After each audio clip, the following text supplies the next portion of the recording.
Hello guys, नमस्कार। आप सभी का स्वागत है अपने चैनल शिवनाथ से जी व्यापम हब पर। मेरा नाम है विभोर कुमार श्रीवास्तव। आज हम देखने वाले हैं मैथ की क्लास मिक्स क्वेश्चंस की। ये है इसका पार्ट 2। तो पहला क्वेश्चन है हमारा कि 19 की पावर अगर 300 है और अगर इसको 20 से विभाजित करने पर शेष फल क्या प्राप्त होगा। मतलब हमारा 19 की पावर क्या है, 300 है, और अगर अपन इसको डिवाइड करते हैं 20 से तो रिमाइंडर क्या बचेगा।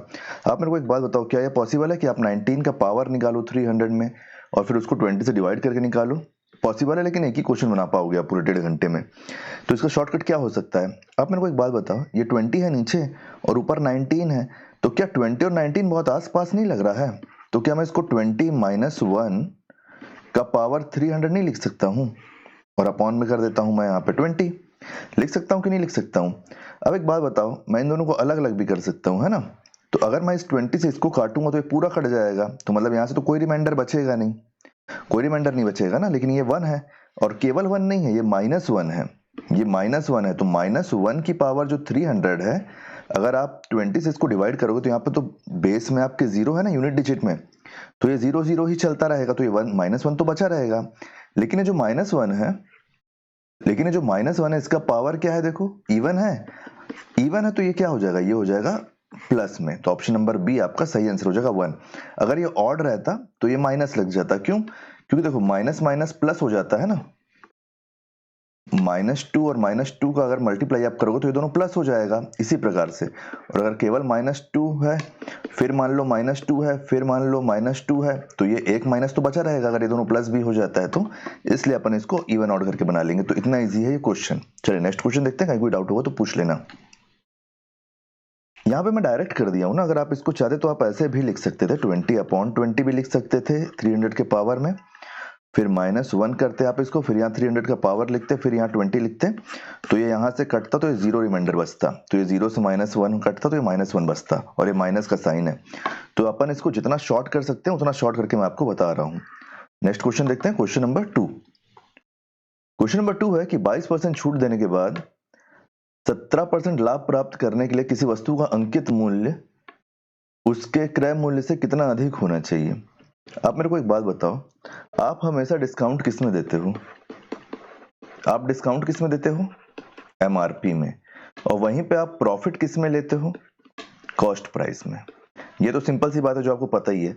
यहाँ पे हमसे क्या बोल रहा है कि 22% छूट देने के बाद भी 17% 22% छूट देने के बाद भी 17% लाभ प्राप्त करने के लिए किसी वस्तु का अंकित मूल्य उसके क्रय मूल्य से कितना अधिक होना चाहिए। आप एक बात बताओ, यहाँ पे क्या हुआ? Cost price. कितना परसेंट आपको प्रॉफिट चाहिए? 17% चाहिए, तो आप डायरेक्ट 117% निकाल लो इसका। वहीं पे हम एमआरपी में कितना छूट दे रहे हैं? 22% दे रहे हैं, मतलब ये कितना हो जाएगा? ये हो जाएगा 78%। मतलब एमआरपी की 78% की जो वैल्यू है वही कॉस्ट प्राइस के 117% के वैल्यू के बराबर है। इतना आपको मिल गया ना। तो देखो आप यहाँ से 100 से 100 काट लो, फिर क्या ये कट रहा है किसी से? ये 3 से कट रहा है, 3 से काट लो इसको। 3 से कितने बार में जाएगा? ये जाएगा 3 बार में, ये जाएगा 9 बार में, ये जाएगा 2 बार में, ये जाएगा 6 बार में। और किसी से कट रहा है क्या ये? 2 बार में 6 बार में ही जाएगा ना। 2 बार में 6 बार में, 3 बार में, 9 बार में। हाँ ये ठीक है। तो आप यहाँ से क्या लिख सकते हो? आप ये नहीं लिख सकते हो कि कॉस्ट प्राइस और ये एमआरपी को आप इसके नीचे ले आओ, ये एमआरपी, ये इधर कितना, इधर 26, ये इधर चले गया 39। अब हमसे क्या पूछ रहा है? उसके क्रय मूल्य से कितना अधिक होना चाहिए। कितना अधिक होना पूछ रहा है।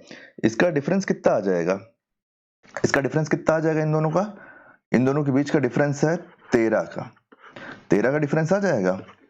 तो ये 13 का डिफरेंस हो गया। कॉस्ट प्राइस से निकालना है। कॉस्ट प्राइस कितना है? कॉस्ट प्राइस है 26, परसेंट के लिए 100।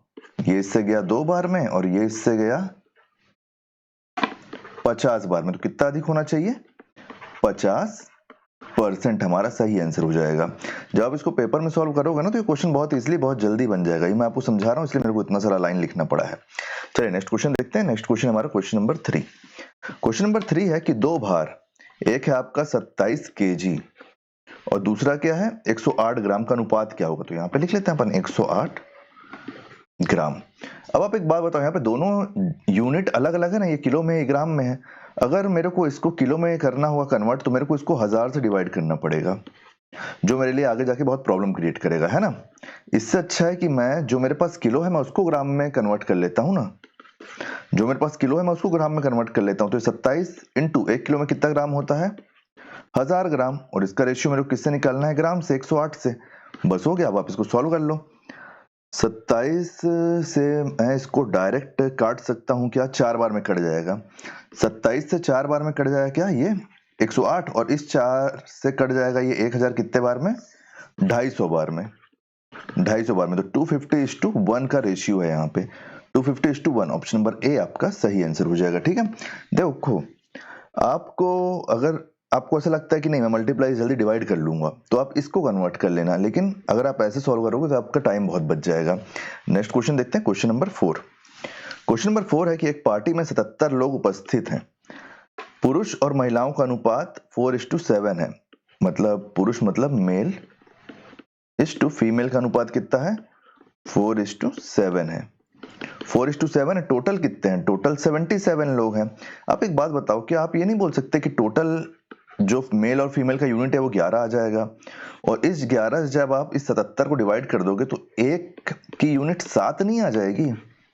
आ जाएगी, क्योंकि टोटल से आप इसको डिवाइड कर दो, एक की यूनिट 7 आ गई। अपन इसको रेशियो से सॉल्व कर ले रहे हैं। ठीक है, और अब हमसे क्या पूछ रहा है? पार्टी में कुल कितनी महिलाएं हैं? तो देखो मेल कितने हैं? मेल है 4। फीमेल कितनी है? फीमेल है 7। तो कुछ मत करो, इस 7 से इस 7 में इंटू कर दो, कितना आ गया? 49 फीमेल है। ऑप्शन नंबर डी आपका सही आंसर आ गया। यहीं पे अगर आपसे मेल पूछता तो आप मेल में 7 का इंटू कर देते तो आपके पास 28 आ जाता कि 28 मेल है। क्या है? 28 मेल है। अब देखो ये 28 और ये 49 दोनों मिला के 77 हो गया।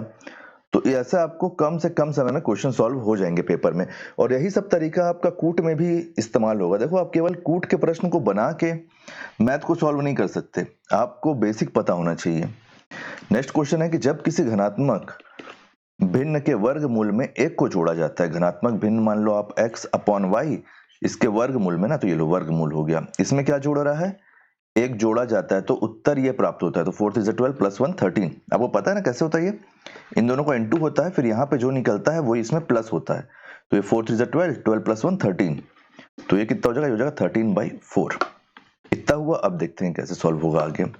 एक बार अगर आप अरेंज करना सीख गए ना तो आपसे क्वेश्चन अपने आप सॉल्व हो जाएगा। यहाँ पे आप ले लो x/y, और ये आपका क्या है? 1 है। इधर आके ये प्लस है तो इधर आके माइनस हो जाएगा। 13/4 - 1 क्या निकल के आया? देखो x/y इक्वल टू ये, इसके नीचे कुछ नहीं, मतलब ये 1 हो गया। एलसीएम कितना हो गया? एलसीएम हो गया 4, और ऊपर कितना हो गया? 4 1 ज़ा 4, इससे जाएगा 4 तो हो जाएगा 9, 9/4। अब आप एक बात बताओ, अगर मैं इसको दोनों तरफ स्क्वायरिंग करता हूँ, x + y है ना, तो इसका रूट हटाने के लिए मेरे को स्क्वायरिंग करना पड़ेगा। तो ये 9/4 भी है तो मेरे को इसका भी स्क्वायरिंग करना पड़ेगा। तो यहाँ से मेरे पास क्या आ जाएगा? x/4 इक्वल टू 3 क्यों आएगा? ये हो जाएगा 81/16। 9 9 = 81, 4 4 = 16। अब हमसे क्या देखा है? पूछा है, देखो हमारा क्या हो सकता है? देखो 16 पंचे 80 होता है। 16 पंचे 80 + 1 81। तो ऑप्शन नंबर सी आपका सही आंसर हो जाएगा। ठीक है, अगर आप इसको काटोगे तो यही निकल के आएगा। इसको आप और क्या लिख सकते हो? आप इसको लिख सकते हो 16, ये हो जाएगा 5 यहाँ पे 1 और यहाँ पे 16। देखो 16 पंचे 80, एक रिमाइंडर तो एक ऊपर हो गया, ये टोटल 81 हो गया। ठीक है, तो यही हमारा सही आंसर है। चलिए नेक्स्ट क्वेश्चन देखते हैं, क्वेश्चन नंबर 6। आपको जैसे किसी भी मतलब हर अपन अपडेट देते हैं इंस्टाग्राम में, अपन इंस्टाग्राम में भी आ गए हैं अब, तो शिवनाथ जी व्यापम हब ही है पेज का नाम, आप उसको भी जरूर फॉलो कीजिएगा और बाकी प्लेलिस्ट जरूर चेक कीजिएगा पेज में आके। देखिए, और यूट्यूब के चैनल में आपको सारे रीजनिंग वगैरह के भी PYQ भी मिल जाएंगे और प्रैक्टिस सेट भी, तो उसको भी चेक कीजिए। क्वेश्चन नंबर 6 हमारा क्या बोल रहा है कि नानी और नीलू की लंबाई का अनुपात कितना है? अब नानी और लीलू की लंबाई का अनुपात 4:3 है। तो हो गया नानी और ये हो गया लीलू की, इसका अनुपात क्या हो गया? 4:3। लीलू की लंबाई 1/2 मीटर है। मतलब आप ये नहीं बोल सकते कि इसी 3 का ये वैल्यू दिया हुआ है 1/2 मीटर, तो नानी की लंबाई कितनी होगी? नानी तो ये है 4 है, तो अगर आप इसको इससे डिवाइड कर लोगे तो आपके पास से क्वेश्चन निकल के आ जाएगा, क्योंकि ये तो बहुत इजी क्वेश्चन है। अगर आप इससे इसको डिवाइड करते हो तो आपके पास आएगा 0.4, और अब आप इसी 0.4 को इसमें अगर इंटू कर दोगे 4 का, तो आपके पास निकल के नहीं आ जाएगा 1.6 मीटर। कि नानी की लंबाई कितनी है 1.6 मीटर, क्योंकि अगर आपके पास इसका यूनिट दिया हुआ है तो अपन उसके यूनिट से इसको डिवाइड कर लिए हैं, यहाँ 1 यूनिट का वैल्यू आ गया और उसी को अपन यहाँ पे मल्टीप्लाई कर दिया इससे, तो 1.6 मीटर ऑप्शन नंबर डी आपका सही आंसर हो जाएगा। जितना अधिक हो सके ना क्वेश्चन को आप रेशियो में बिना कुछ माने सॉल्व करने की कोशिश करो, और जहां मानना होगा वहां पे मान लेना। फिर देखो अगला क्वेश्चन है कि 2400 के 12% में 2400 के 12% में क्या जोड़ा जाए कि योगफल 5400 के 18% के बराबर हो जाए। में क्या जोड़ा जाए, मतलब सिंगल यूनिट है तो इसको x ले लेते हैं, 5400 का 18% हो जाए। ये क्वेश्चन तो बहुत इजी है, इसको आपको सॉल्व करना चाहिए, लेकिन मैं बता देता हूं क्योंकि यहाँ पे x आ गया ना इसीलिए, बस नहीं तो मैं इसको आपसे ही सॉल्व करवाता। 2 जीरो से 2 जीरो काट दो, यहाँ पे 2 जीरो से 2 जीरो काट दो, 24 और 12 हो जाएगा लगभग ये हो जाएगा इधर से 200 उधर से 80 और 8 288 प्लस x, और इधर क्या 54 और 18 मतलब 540 हो गया इधर से, फिर हो गया 400 और 32 972, ये हो जाएगा 972। ठीक है, अब ये x है इसको यहीं रहने दो, ये 288 को इधर ले आओ, तो 972 माइनस 288 आपका क्या निकल के आ जाएगा, ये हो जाएगा इधर से 4, फिर आपके पास बचेगा 8 और 6 684। तो ऑप्शन नंबर डी आपका सही आंसर हो जाएगा। ठीक है, नेक्स्ट क्वेश्चन नंबर 8। सारे क्वेश्चन को आप पॉज कर करके पहले खुद बना लिया करो, ठीक है, फिर देखा करो सॉल्यूशन कि ए और बी अगर 2:3 है तो बी और सी क्या होगा, तो सीधे आप ऐसे अरेंज करने की कोशिश करो। जब आपके पास जो मिडिल मैन दिया हुआ है अगर, तो ऐसे अरेंज करो आप सीधे। तो ए कहां पे देखो, ए हो गया 2:2, सॉरी एक बार आप पहले ऐसे रख लो, जब भी अरेंज करना होगा ऐसे ही अरेंज करना, ठीक है। तो ये क्या हो गया देखो, A:B:C, ए क्या है, ए है 2:3, फिर आपके पास क्या है BC दिया हुआ, तो BC कैसे निकालोगे 3:4। अब ये क्या हो जाएगा, अब आप इसको यहां रख लो। देखो सबसे पहले 2 को इंटू करो इस 3 से, 2 को इंटू करो इस 3 से, क्या आया 6। अब इन दोनों को आपस में इंटू करो, एरो गलत हो गया, अपन इसको ऐसे कर देते ताकि आपको समझ में आए। ठीक है 6, अब ये 3 है, 3 से कितना हो जाएगा 9। अब इस 4 का मल्टीप्लाई कर दो इस 3 से, तो क्या हो जाएगा ये 4 3 12। अगर आपको ऐसे, अब इसको आप सबको काट दो 3 से काट दो, 2:3:4। आपके पास ऑप्शन में कौन से ऑप्शन में देखो 2:3:4, 2:3:4, ऑप्शन नंबर डी ही आएगा लगता है सब आंसर आज। देखो अगर आप ऐसे में कंफ्यूज होगे ना तो आप ऐसे भी लिख सकते हो, 2:3 है, ये 3:4 है। तो अगर आपको ऐसा लगा कि आप कंफ्यूज हो रहे हो, तो जो वैल्यू जहां नहीं है, जैसे यहाँ पे इसके बगल में कुछ नहीं है तो ये वाली वैल्यू आप उठा के यहाँ रख दो। अब यहाँ पे इसके पहले कुछ नहीं तो ये वाली वैल्यू आप उठा के यहाँ रख दो और खड़ा इंटू कर दो, तो ये हो गया 6, ये हो गया 9 और ये हो गया 12। वैल्यू आपकी वही आई, आप काटोगे तो वही 2:3:4, ये देखो सेम टू सेम आ जाएगा, है ना। तो आप ऐसे भी लिख सकते हो, लेकिन जितना कम आपको पेन चलाना पड़े उतना अच्छा है। Next question number 9। एक परीक्षा में उत्तीर्ण होने के लिए, टिक लगा है ना, हाँ, एक परीक्षा में उत्तीर्ण होने के लिए 33% अंकों की आवश्यकता है। एक विद्यार्थी 210 अंक प्राप्त करता है और 21 अंकों से अनुत्तीर्ण हो जाता है। परीक्षा में पूर्णांक क्या है। आप एक बार बताओ, ये 210 नंबर लाया है और कितने नंबर से फेल हुआ, 21 नंबर से, मतलब इसका टोटल कितना हो गया, इसका टोटल होगा 231। ये इतना नंबर लाया है और इतने नंबर से फेल हो गया है, तो मतलब ये टोटल पासिंग मार्क होगा। और इसकी वैल्यू हमको कितनी दी हुई है, इसकी वैल्यू हमको दी हुई है 33%। तो आप यहां से 1% की वैल्यू निकाल लो, आप यहां से 1% की वैल्यू निकाल लो। 100 वो मत करो, आप डायरेक्ट 33 से इसको काटो, आप डायरेक्ट 33 से इसको काटो। कितने बार में कट जाएगा, 7 बार में कट जाएगा, 7 या 21 का 1, 7 या 21 और 2, हाँ 7 बार में कट जाएगा। मतलब 7 यूनिट है 1% की वैल्यू। तो जब 7 यूनिट 1% की वैल्यू है, जब 1% की वैल्यू 7 है, तो हमको पूर्णांक निकालना है। पूर्णांक क्या होता है, पूर्णांक 100% होता है, तो इसकी वैल्यू क्या हो जाएगी, सीधे 700। ऑप्शन नंबर सी हमारा सही आंसर हो जाएगा। क्या हो जाएगा, ऑप्शन नंबर सी। चलिए नेक्स्ट क्वेश्चन देखते हैं, क्वेश्चन नंबर 10। क्वेश्चन नंबर 10 है कि एक खंबा 405 मीटर लंबा है, उसे केसरिया, सफेद, हरे रंग के ऊपर क्रमशः एक के ऊपर एक, मतलब अपना वो है फ्लैग के अनुसार लगा हुआ है, केसरिया सफेद हरा। 8:9:10 के अनुपात में रंगा गया है।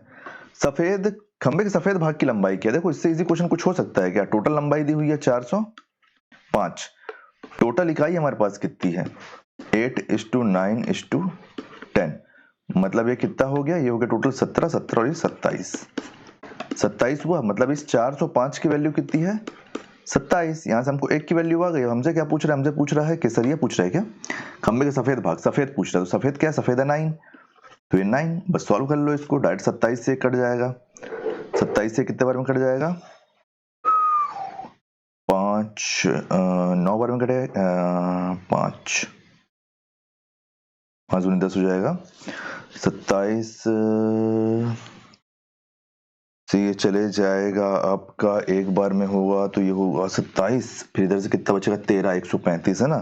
5 15 बार में कट जाएगा। ये हो जाएगा 15 बार में, है ना। और जब अपन इसको इंटू करेंगे 9 से तो ये हो जाएगा 90, 90, 90 और ये हो जाएगा 45। 90 और 45 135। 135 मीटर आपका सही आंसर निकल के आ जाएगा। ऑप्शन नंबर डी आपका सही आंसर हो जाएगा। ठीक है, तो उम्मीद करता हूँ सारे 10 क्वेश्चन आपको समझ में आ गए होंगे। कहीं पे भी कोई भी डाउट होगा पूछ लेना, कोई सजेशन होगा जरूर देना, अपना फीडबैक देना। और आने वाले वीडियो के लिए चैनल बने रहिए, चैनल को सब्सक्राइब कीजिए। अगर ये वीडियो पसंद आया हो तो वीडियो को लाइक कीजिए, वीडियो को शेयर कीजिए और वीडियो को हाई पॉइंट दे दीजिएगा। चैनल को सब्सक्राइब कीजिए। Thank you.